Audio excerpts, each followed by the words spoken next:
podemos empezar a hablar un poquito más de lo que ha descubierto Garayev y cómo él lo aplica a la genética de onda. Como ven, hay una página web a la que pueden acceder, está en ruso, se puede poner traductor al español, pero realmente queda, o al inglés, pero queda casi, no se entiende nada, inteligible. El instituto es la puerta, está totalmente inactivo, si bien el doctor falleció, a quien lleva ahora adelante este instituto es su viuda, Ekaterina Leonova, quien también estuvo investigando y formó parte de muchos de los trabajos de investigación del doctor Garayev. Esto es clave, después lo voy a ir explicando, pero es como descubrió Garayev que funciona el ADN. El ADN como molécula física es algo así como una grabadora de un campo o señal de información biológica electromagnética. Existen dos formas de ADN. Una es la estructura molecular, la que todos conocemos, pero es pasiva y es el portador físico y proporciona la estabilidad al material genético.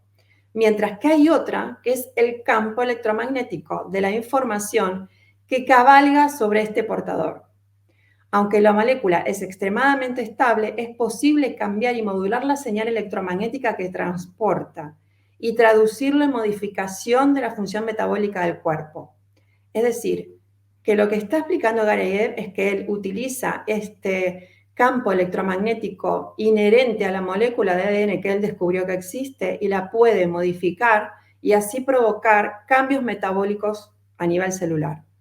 La química y la estructura material de los átomos y las moléculas aparecerán solo como el soporte de un tren de ondas de información que, si recuerdan, son los que nos mencioné antes, solitones. Mientras que la estructura química de la molécula de ADN será casi la misma en prácticamente todos los organismos, la información electromagnética y la señal o imagen holográfica que viaja sobre esta molécula pueden ser enormemente diferentes. Y es extraordinario el poder y la capacidad de supervivencia de esa imagen holográfica o ADN fantasma, que después vamos a ver por qué le llama ADN fantasma. De a poquito vamos a ir desmenuzando todo. Básicamente, en realidad, Garayev empieza su monografía haciendo una crítica al modelo canónico de entendimiento del ADN porque no explica ciertos temas, como son la diferenciación celular, es decir, no explica por qué una célula hepática sabe que va a ser una célula hepática y no una célula del riñón. No explica la embriogénesis, es decir, cómo se produce la migración de los diferentes estratos del embrión, ectodermo, endodermo, mesodermo, y cómo se produce esa migración desde distancias totalmente alejadas del punto de partida, cómo es la formación de órganos en la embriogénesis.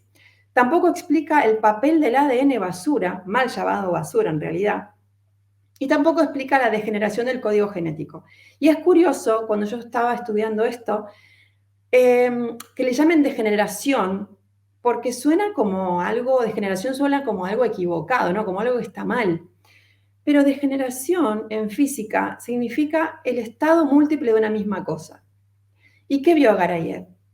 Que en el ADN, si vamos aquí al grafiquito que está abajo, un breve resumen, cómo se produce la transcripción de ADN, cuando sale el ARN mensajero, sale del núcleo, pasa al ARN de transmisión, y esto se van ensamblando aminoácidos a través de los tripletes, que son 3 bases nucleicas que forman un codón para la síntesis de aminoácidos. ¿Qué vio Garayev?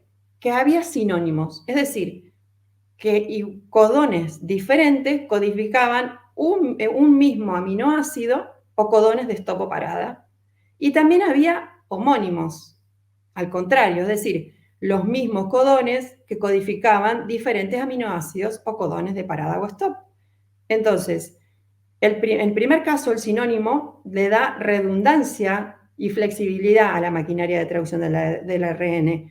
Esto es, porque los codones diferentes codifican los mismos aminoácidos. Pero la ambigüedad de la homonimia no lo explica el modelo canónico de Watson y Crick.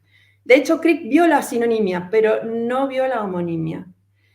Esto podría ser potencialmente peligroso, porque si iguales codones codifican diferentes aminoácidos pueden llegar a dar mutaciones. Entonces, ¿cómo es tan exacta la traducción de ADN? ¿Cómo se logra esto? Y la conclusión a la que llegó Garayev es estudiar, a través del estudio del ADN por lingüistas y genetistas, llegó a la conclusión de que el ADN tiene patrones lingüísticos, es decir, posee una estructura semántica similar a la de las lenguas antiguas, especialmente el arameo y el hebreo. Entonces, el texto del ADN no es algo metafórico, él toma el texto del ADN como algo literal. Y en base a esto, y teniendo estas premisas en cuenta, fue su línea de investigación y tratamientos a día de hoy. Alexander Gurbich, que lo mencioné en la fotito del espectro electromagnético, en el 1920 ya sugirió que la célula emitía radiación electromagnética ultra débil, o fotones biológicos, que él consideraba como un factor guía principal en la autoorganización, en la mitosis y en la morfogénesis. Es decir, de hecho le llamó radiación mitogénica, como daban la señal para que la célula se dividiera y no al revés. Más tarde, Albert Popp, de la Universidad de Alemania, lo confirmó y lo midió con super equipos, supersensibles, midió técnicamente y registró la luz procedente de la célula en la gama de frecuencias visible y ultravioleta, emitida principalmente por los cromosomas del núcleo de la célula. Es decir, los cromosomas, el ADN actúa como un reservorio de fotones en la célula. Esto está ampliamente estudiado. De hecho, Richard Hamblin hoy por hoy lleva tratamientos de biofotónica. La biofotónica es todo un mundo hoy por hoy, ¿sí?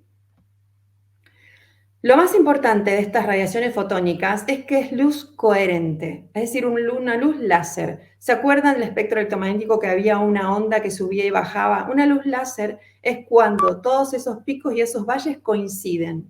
Esto es una luz coherente. Proceden de la célula y no es una luz térmica, ambiental o secundaria del metabolismo. Este mecanismo biofotónico además es holográfico, es decir, en la parte está la información del todo. Permite la comunicación instantánea de todo el organismo como si fuese una red de luz. Esto ya muchos estudios lo han confirmado, la emisión de biofotones, y sobre todo se han encontrado en el sistema nervioso central y en el cerebro, lo que convierte al cerebro posiblemente en un ordenador de luz. Esto también daría para una clase aparte porque tiene que ver ya con las teorías de la conciencia, de cómo generamos realidad, de Penrose y Hameroff, sobre todo los microtúbulos. Bueno, esto es un tema apasionante, pero bueno, lo dejamos ahí. Volvemos con el ADN fantasma que se los había mencionado. Hay 3 estudios muy importantes que se hicieron y demostraron y que fueron claves para demostrar la transferencia no local de información del ADN, lo que decíamos, el entrelazamiento a nivel del ADN. Hay uno que fue realizado por el Ejército de Estados Unidos y otro por el HeartMath Institute, que todavía hoy siguen investigando estos fenómenos. Yo voy a hablar del primero, que fue el que hizo Garayev con Poponi, que es el que dio, digamos, el puntapié para sus investigaciones. Muy bien, ellos estaban haciendo un experimento y como efecto secundario de estos experimentos en los que se estudiaban los modos de vibración del ADN en una solución, ellos estaban estudiando cómo vibraba el ADN en solución. Utilizaron un espectrómetro, o láser dinámico de dispersión de luz. Es muy similar a la espectroscopia que les decía antes, ¿sí? Esto examina cómo el material dispersa o refleja la luz, lo que determina cómo es su composición, ¿sí? En base a su composición atómica. Entonces, ¿qué se encontraron? Bueno, al principio hicieron una prueba, esto era una cámara cerrada al vacío, hicieron una medición control antes de empezar la investigación. ¿Qué encontraron? Bueno, unos pocos fotones aislados, ¿sí? Distribuidos aleatoriamente. Perfecto. Luego colocaron el ADN en solución, registraron lo que se encontraba en la cámara de dispersión y ¿qué encontraron? La muestra de la forma ondulatoria del ADN característica, que esto ya es mucho, porque el ADN está imprimiendo una forma a los fotones, digamos una firma fotónica. Bueno, bien, interesante. Pero lo más interesante fue lo que se encontraron después. Cuando quitaron la muestra de ADN, es decir, ahí no había nada, fueron a mirar y ¿qué encontraron? El registro que había dejado esa muestra de ADN en la cámara de dispersión. Y durante un tiempo se registró una imagen fotónica normal, pero ahora la cámara estaba vacía. Es más, esta imagen duraba mucho tiempo si no se intervenía, si no había ninguna otra frecuencia que interfiriera. Y a esto le llamó ADN fantasma. De ahí viene el ADN fantasma famoso. Es decir, que la presencia, la sola presencia de ADN, no solo creaba su propio campo de luz coherente, sino que también imprimía una huella en el fondo o espacio o vacío o campo punto cero que les hablé al principio. Y lo hace con tanta claridad que esta huella informativa o su estado de orden podía recuperarse horas y días después, como les comentaba antes. Es una forma de entrelazamiento de los átomos biológicos con el campo de fondo, con este vacío punto cero. Esto lo hace que sea un fenómeno de no localidad. El ADN entonces podría transferirse o transportarse o teletransportarse, digamos, de forma inmaterial y no local como una modulación de luz láser. Quiero que esto quede claro, porque es la interacción de la molécula del ADN que suscita partículas en el vacío o campo punto cero. Es más, esto da para largo. El teletransporte cuántico de moléculas biológicas de hasta 430 átomos ya se ha demostrado, pero esto en el 2003 por científicos austríacos. Uno de ellos ganó el premio Nobel hace poco. Debido justamente a la naturaleza ondulatoria de las moléculas. Entonces, existe un patrón complejo de interferencias a nivel celular y subcelular, producido por una parte por las vibraciones mecánicas o elásticas que decíamos los fotones, los fonones de los átomos y las moléculas, en el entorno de hidrogel cristalino o cristal líquido, dentro de las diminutas cavidades que hay en la célula. Los microtúbulos, las mitocondrias, todo lo que era en estructura ciliada, fractal y en serie, las propias membranas lipídicas, las membranas de las mitocondrias, las membranas de los ribosomas, todos estos actúan como espejos, ¿sí? Estos campos de interferencia vibratoria pueden superponerse y producir patrones de onda estacionaria, los solitones, de microsonidos, le podemos llamar, u ondas acústicas, en el interior de la célula, es decir, los fonones. Esto implica la superposición de longitudes de onda, ¿se acuerdan de lo que decía de Broglie? La onda asociada a la partícula, es decir, las ondas de materia, hasta el punto en que todo el sistema puede describirse mediante una única función de onda. Es decir, todo empieza a vibrar de forma coherente, al unísono. Y esto fue ya predicho por Euler Froelich en la década del 60, en 1968. Él ya describió que las proteínas y las membranas biológicas podían entrar en este estado de coherencia, lo que llamó excitación coherente, debido a que cuando absorbían determinada cantidad por el bombeo metabólico, llegaba a un punto en que todo empezaba a vibrar de manera coherente, dando lugar a excitaciones en colectivo, ¿sí? Tanto mecánicas, elásticas, los fonones, como electromagnéticas, los fotones. No se trata de un potencial de acción neuronal. De hecho, para Gareev, el sistema nervioso es lento, porque lo que hace es ralentizar toda esta información que se está moviendo en el cuerpo. Imagínense los millones de funciones que cumple cada célula, y tenemos trillones de células para que todo esto sea coordinado perfectamente y ajustándose a las necesidades. Es un tren de ondas mucho más rápido y coherente que emplea características de la mecánica cuántica, como venimos hablando, donde todas las células están en comunicación coherente entre sí gracias a los patrones de vibración del cristal líquido de la arquitectura celular. Es sobre este entramado vibratorio sobre el que cabalga la bioinformación holográfica, por eso hablábamos de biohologramas semejantes a una imagen. Junto con los fonones existen también el campo biofotónico, en lo que decíamos de First-Pop, que genera patrones de interferencia láser, que son la base misma de la manifestación de los procesos cuántico-holográficos en el medio altamente ordenado del interior celular. Me repito, Existen dos capas entonces de patrones de interferencia constructivos, es decir, que estas ondas se amplifican. Una acústica, por un lado, los fonones, y otra fotónica, electromagnética, que parecen generar complejas imágenes holográficas y estructuras de onda que pueden manifestarse durante mucho tiempo. Y esto sería la mejor forma de graficar un solitón. Esta es la onda correspondiente a una determinada secuencia de ADN.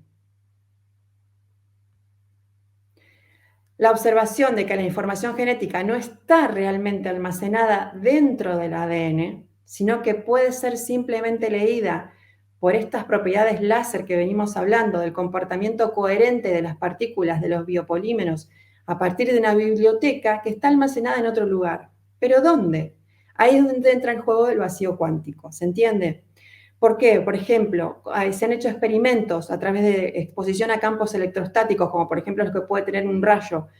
Se expusieron a estos campos a plantas y peces y se lograron versiones anteriores de estas especies ya extinguidas. Entonces, ¿dónde se almacena la información?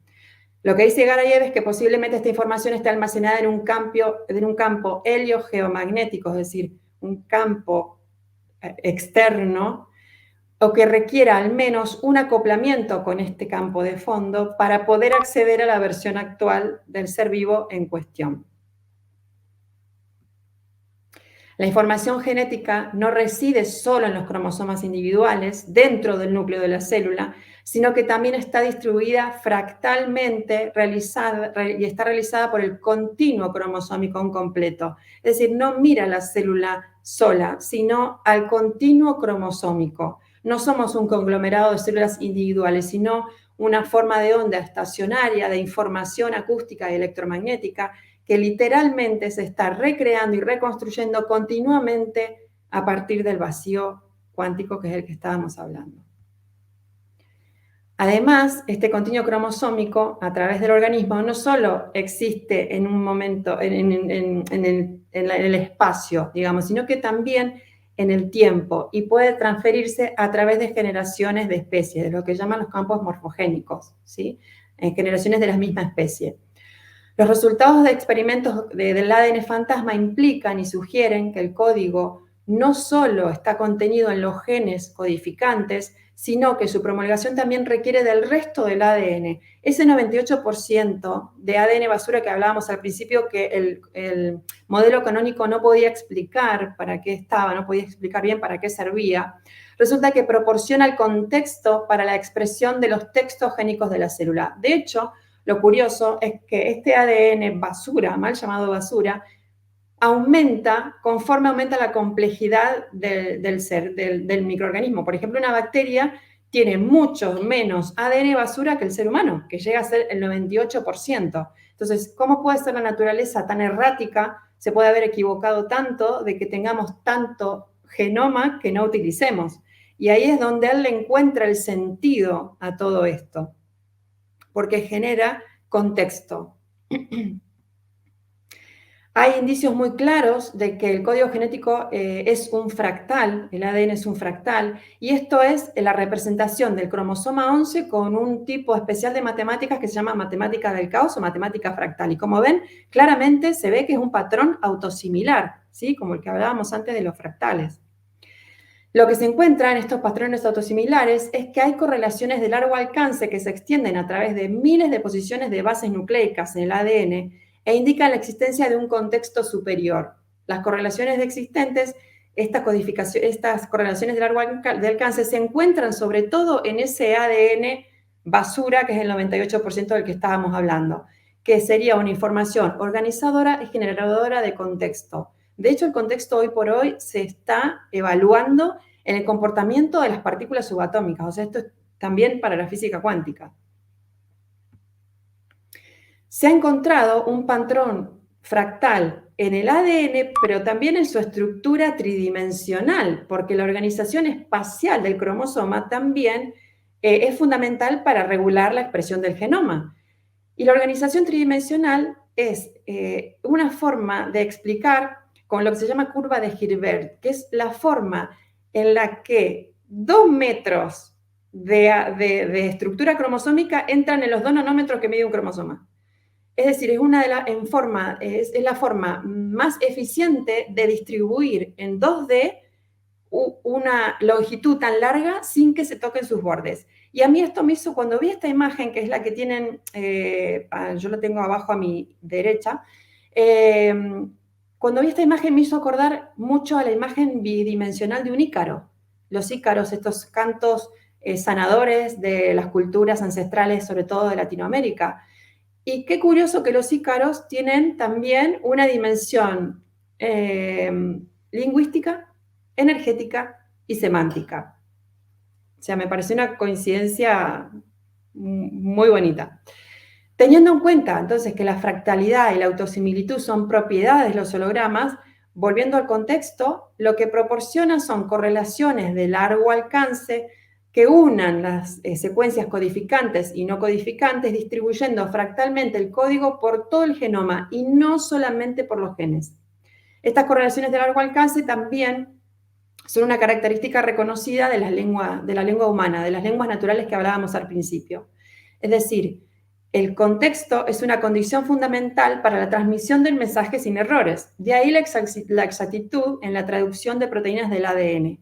¿Cómo es tan precisa esta transcripción del ARN a proteínas? Porque como un texto literario, donde el lector entiende el significado de las palabras individuales a partir del contexto general de la historia. De hecho, resulta que en el ADN, Garayev encontró propiedades estadísticas propias de estas lenguas naturales. Una de estas propiedades es la ley de Zipf, por el cual, a medida que avanza el relato, es necesario repetir menor número de palabras. Esto está inscrito en nuestro ADN. No solo en el ADN, sino también en los textos musicales, en la composición. Lo que demuestra que la música es un lenguaje natural en sí mismo. De hecho, hace poco se descubrió que la Ilíada de Homero es una sinfonía, porque el griego antiguo también utilizaba, así como el hebreo, un valor numérico para sus letras, y esto por unos investigadores lingüistas también fue transformado por un programa electrónico en música y resultó ser una sinfonía. Entonces, el descubrimiento de la distribución de Zipf en el genoma es un indicio de la eficacia comunicativa del ADN y una prueba de la existencia en él de un mensaje coherente incrustado en el contexto. Una vez más, esto solo es posible si todo el material molecular tiene sentido y significado y no solo los genes codificantes, que es el 1 o 2% de nuestro ADN en teoría. Es más, se ha demostrado que la distribución de Zipf existe dentro de la distribución de los factores de números primos en la secuencia de Fibonacci. ¿Quiere decir que el ADN tiene relación con los números primos? Sí, también. Y esto es otro tema aparte y amplísimo. Esa imagen que ven ahí de los codones divididos por colores son los homónimos y los sinónimos, pero estos codones, estos tripletes, a su vez en el ADN están finamente equilibrados de acuerdo a su pH, a su peso atómico y a otras características. Y lo importante de esto es que están finamente divididos en múltiplos y dividendos del número 37. Esto es un mundo aparte.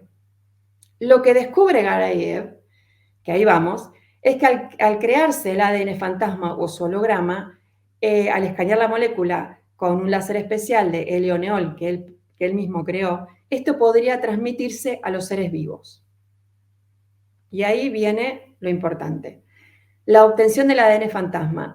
Tal vez no se ve claramente, pero bueno, lo que se hace es, con un haz de luz, se impacta una molécula de ADN y entonces la luz que se refleja lleva ahora la información, es decir, una modulación cuántica de spin, que es una característica propia de los átomos, que vendría a ser como su giro, que procede de la difracción de la muestra que está absorbiendo o sobre la que está impactando ese láser, ¿sí? Las imágenes en color vendrían a ser lo que él capturó como ADN fantasma, ¿sí? Ahora otra imagen que se va a ver mejor. A medida que el láser impacta, va y viene, la modulación de la información se amplifica, se va amplificando. Se amplifica tanto que llega a ser hasta de la banda de la onda de radio, es decir, desde el ancho de del infrarrojo cercano a la onda radioeléctrica. ¿Se acuerdan en la franja del campo electromagnético? Vale, es decir, que esto hasta se puede escuchar. Estas ondas son captadas por un radioreceptor, capturadas, pasadas se digitalizan y se pasan a un archivo de MP3. De hecho, Gariev transmite la información a través de un audio, es decir, transmite la información genética a través de un audio y es lo que hace escuchar a sus pacientes. De este modo, el láser de banda ancha se modula con la información del ADN que es escaneado y que se puede transmitir a distancia. Acá hay otra imagen, se ve un poquito más claro lo que sería el ADN fantasma captado a nivel de esas líneas en rojo que se ven, es el ADN captado de la muestra. Abajo ven que dice ADN. A medida que esta modulación se refuerza, como decíamos, yendo y viniendo entre la muestra y la fuente de luz láser, se produce una radiointerferencia electromagnética, un holograma, que es captado por una grabadora de sonido. Eso se puede almacenar como archivo de sonido en un ordenador y, como les decía, incluso se puede escuchar. Los primeros experimentos que realizó Gariev se realizaron en Moscú el año 2000 y después en Toronto, en Canadá, en 2001. Y esto fue el trabajo clave por el cual a él le iban a dar el premio Nobel. ¿Por qué? Porque logró regenerar el páncreas a un grupo de ratas que habían sido envenenadas para este experimento. Es decir, básicamente, él cogió un grupo de ratas, les dio un veneno para destruirles el páncreas y generarles una diabetes. A un grupo de ratas las separó y les pasó la radiación, es decir, la onda modulada, de la frecuencia de ratas jóvenes y sanas de la misma línea genética. Esto es importante. Entonces, a un grupo de ratas las irradió con esta frecuencia y a las otras las dejó. Al grupo de ratas no irradiados murieron todas, mientras que las otras recuperaron la salud, recuperaron la función pancreática, siguieron viviendo y, es más, se reprodujeron. Este fue el trabajo clave. Los animales fueron expuestos a 30 minutos de radiación láser modulada en 4 días, a los 4 días posteriores de haber sido intoxicados con aloxano. La distancia del equipo láser a los animales con inyección de aloxano era de unos pocos centímetros a unos cuantos metros, es decir, había un grupo de ratas que estaba en el sótano del laboratorio. En los experimentos posteriores se aumentó la distancia hasta llegar a 20 kilómetros, lo que ya nos está hablando de la no localidad cuántica que hablábamos antes, ¿sí? de la información.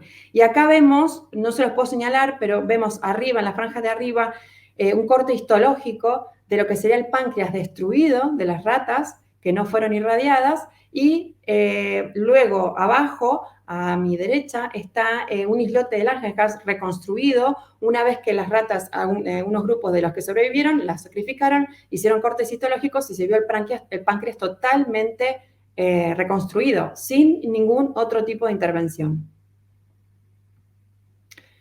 De vuelta en Moscú, puse de vuelta en Moscú porque en ese momento, cuando él estaba en Toronto, en Canadá, llegó un día a su laboratorio y encontró todo destruido, le robaron todas las investigaciones, todos sus apuntes, entonces se vuelve a Moscú y con financiación propia vuelve a crear su láser de helio-neón específico y lo que logró se superó, porque lo que logró fue inducir una prevención, prevenir una citotoxicidad, es decir, que lo que hizo fue irradiar primero a las ratas con la onda de las ratas sanas y después las expuso al veneno. Y lo que logró fue una citoprotección a la toxina, es decir, logró una inmunidad por ondas, incluso con dosis 4 o 5 veces más altas de las que había utilizado antes, con lo que las ratas sobrevivieron.